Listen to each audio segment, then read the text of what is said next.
Well, to help us make sense of the latest inflation figures, we're joined now by an economist, Dr. Onuoha Nnachi. Good to see you and thanks for your time. Looking at that figure and looking at the attendant news items leading up to this, you would see that almost everything is tied to the cost of living and the complaints that Nigerians have always, spoken about. But this is about February, and we're in the middle of March. Speak to us about this figure and how we're getting this, and perhaps to gauge if anything positive may have happened just after that February mark. Okay, thank you, Nigerians, and thank you, Arise, for having me here today.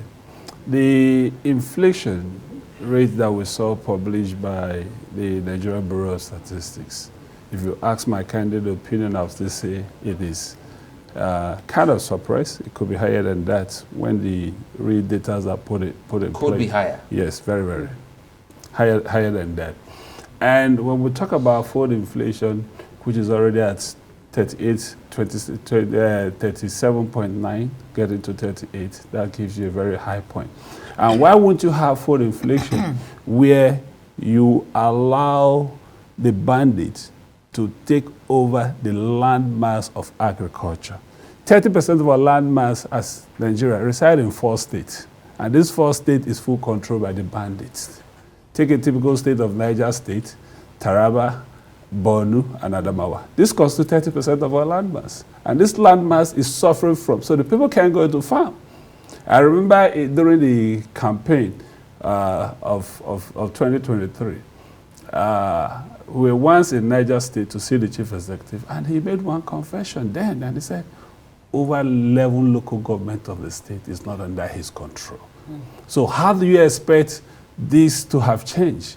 So the people that are supposed to produce these things to make this inflation go down are not. And with the recent incident of the triple kidnapping that have taken place, you know that more fears, very, very deep one, will be on the farmers that are supposed to go to the farm. And also looking at it from the monetary point of view, you realize that between the last 2 weeks to today, CBN has made some adjustments in terms of monetary policies against the financial bank, where their MPR has to be changed, where you're talking about the cash ratio is now about 45%, but it means that if you give a deposit to the commercial bank of 1 billion, they have about 45% of it with CBN, which they can't touch. Not that CBN is paying interest to them. So they are they are left with 55%. And it is that 55% they are going to loan out to recover. So when they're giving that loan out, you expect that they must cover that 45 that is held by CBN. So that alone in the monetary ratios will also make the interest rate go up. And as the interest rate goes up, the inflation will follow. So I think I'll leave that there for now. Yes. So why is it that all the measures being taken by the authorities seem not to be working? Yes, you've pointed out the issue of insecurity, no doubt. But within what is in the control of the authorities, why are those measures not yielding the desired results? Or is it too early to expect much?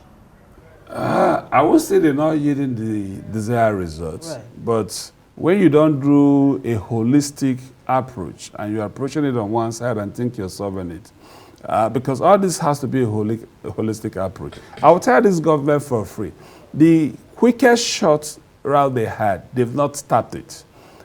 If we fail to move our crude oil production to a maximum of 2 billion, we will find it difficult to come out of this. That's one point. If we fail to reduce the cost of production, because today the cost of production is above $40 in Nigeria.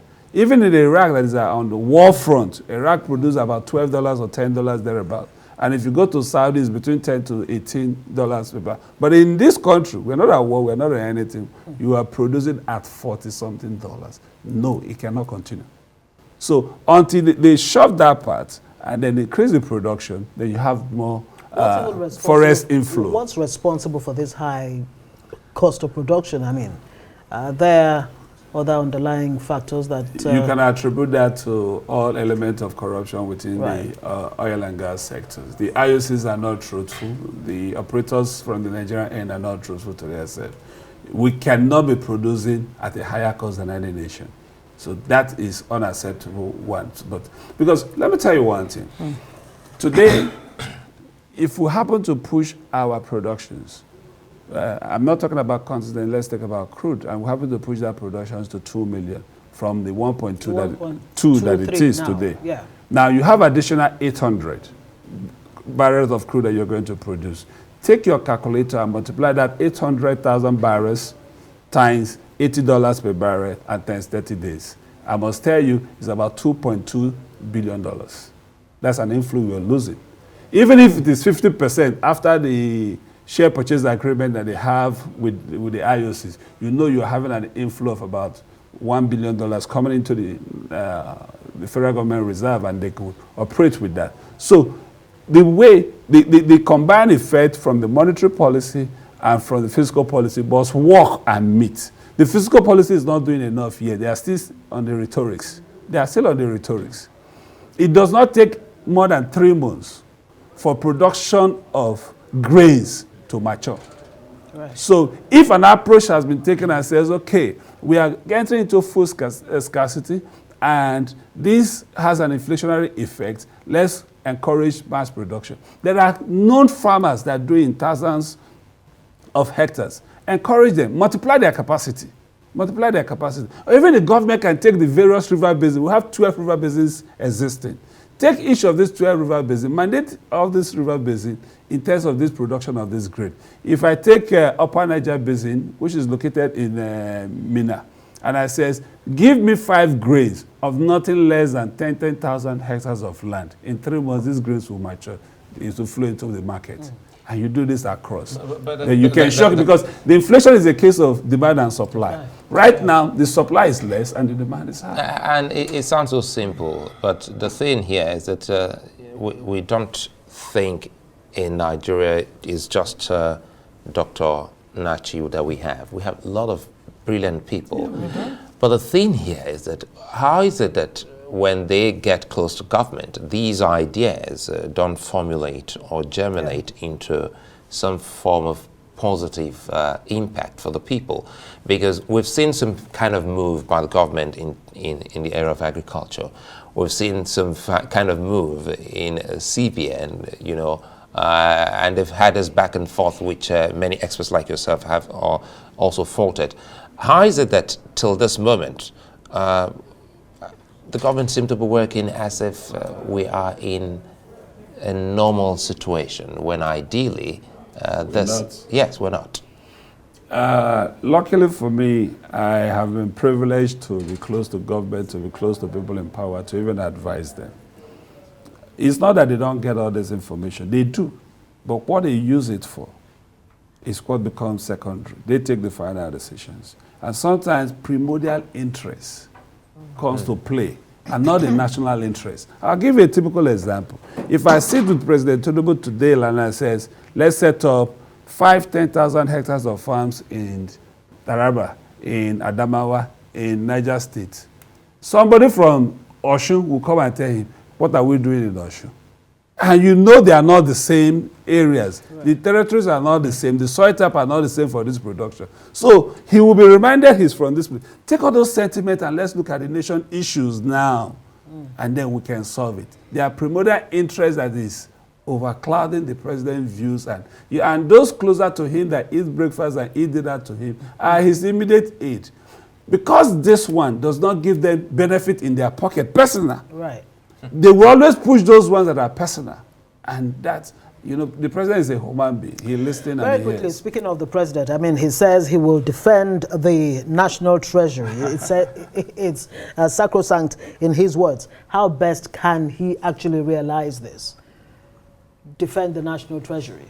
First is to understand what he means by that.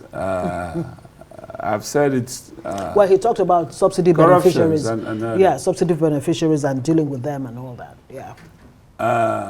In my candid opinion, I will tell you, he has the capacity, he has the tools, he has all the instruments to do that. But how he uses it. the level of corruption, I've said it in national TV before now, is that corruption has been dollarized. Right. And that has effect. Nobody you are going to bribe today in Nigeria that will take Naira, tell you go and buy me dollar. Oh, we have to And leave it there. that has effects. That dollarization of the corruption is killing the economy first. And the politicians, there is no parastatal or government head. Mostly, I have made these broadcasts before, the effect of it, so it can be addressed if they want to. The political will is what's important. That's a place to leave it. Dr. Onuoha Nnachi, many thanks for speaking with us tonight on Newsnight.